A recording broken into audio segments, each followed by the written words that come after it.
আমার তো মনে হয় যারা আপনারা সাংবাদিক আছেন সঠিক তথ্যটা আপনারাই উদ্ঘাটন করা উচিত এই মুহূর্তে। আমি ইতিমধ্যে প্রশাসনের সাথে কথা বলেছি, জামাতের নেতৃবৃন্দের সাথে কথা বলেছি এবং আমাদের স্থানীয় বিএনপি নেতৃবৃন্দের সাথেও কথা বলেছি।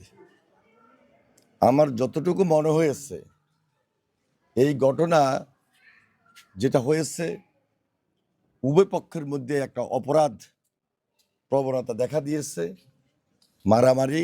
এটা কোনোভাবে আমাদের কাছে কাম্য নয়। একটা শান্তিপূর্ণ নির্বাচন, একটা সুন্দর নির্বাচন অনুষ্ঠিত হবে, এটাই আমাদের প্রত্যাশার জায়গা। এই ঘটনার উৎপত্তিস্থল কোথায় এটা আমাদেরকে খুঁজে বাইর করতে হবে।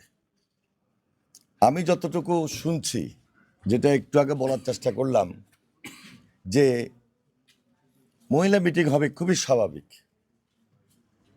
একটা বাড়িতে অথবা মহিলা মিটিংয়ে গিয়ে আইডি কার্ড গ্রহণ করা, এটা নির্বাচনী আচরণবিধিতে পড়ে কি না, আইডি কার্ডের ফটোকপি নেওয়া, আমি মনে করি একটা ঘটনার উৎপত্তিস্থল হতে পারে। এটা আমি শুনেছি। তবে আমি মনে করি এটা প্রশাসন সম্পূর্ণভাবে তদন্ত করবেন। তদন্ত করে এটা একটা উদ্যোগ নেওয়া যেতে পারে ভবিষ্যতে, যেন আমাদের এই নির্বাচন বাধাগ্রস্ত না হয়। কিভাবে সুন্দর একটা সমাধান, সুন্দর একটা নির্বাচনী পরিবেশ তৈরি করা যায়, সে পদক্ষেপ গ্রহণ করবেন। আমি ইতিমধ্যে যেহেতু সবার সাথে আলোচনা করেছি খুবই পজিটিভলি, আমার মধ্যে যে চিন্তা, আমাদের মধ্যে যে চিন্তাটা থাকা উচিত, সেটা হলো আমি নিজেও উদ্যোগ গ্রহণ করেছি এবং এটা যেন সুন্দরভাবে সমাধান হয়। এখনও খুব বেশি বড় ধরনের কোনো ঘটনা হয়ে গেছে এটা আমি বিশ্বাস করি না।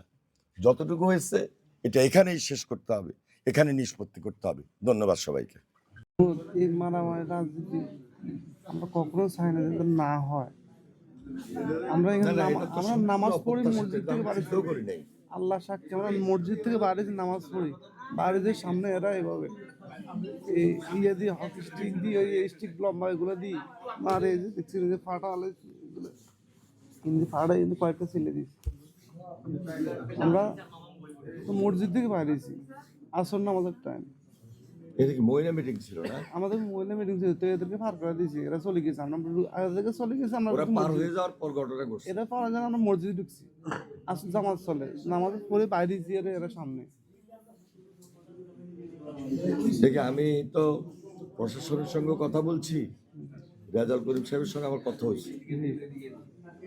আমাদের যারা অ্যাক্সিডেন্ট হয়েছে, যারা নেতৃস্থানীয়, তাদের সঙ্গে কথা বলছি, অঙ্গুর সঙ্গে কথা বলছি। এখন এটা যেন আর না হইতে পারে, আর যেন না বাড়ে, সেই পরিস্থিতিটা কিভাবে কন্ট্রোল করা যায় সেই উদ্যোগটা নেওয়ার চেষ্টা ইনশাআল্লাহ আল্লাহ আপনাদের মঙ্গল কামনা করুন, যদি এটা সুন্দর একটা সুস্থ বিচার।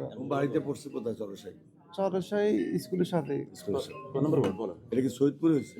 না না, চরসাই বাজারে ব্যবসায়ী চরসাই তো হয়েছে। জি না, এটা সৈয়দপুর হয়েছে আমাদের ওখানে। সৈয়দপুর, জি জি, সৈয়দপুর আর চরসা পাশাপাশি তো। আর ব্যবসায়ী বাজার।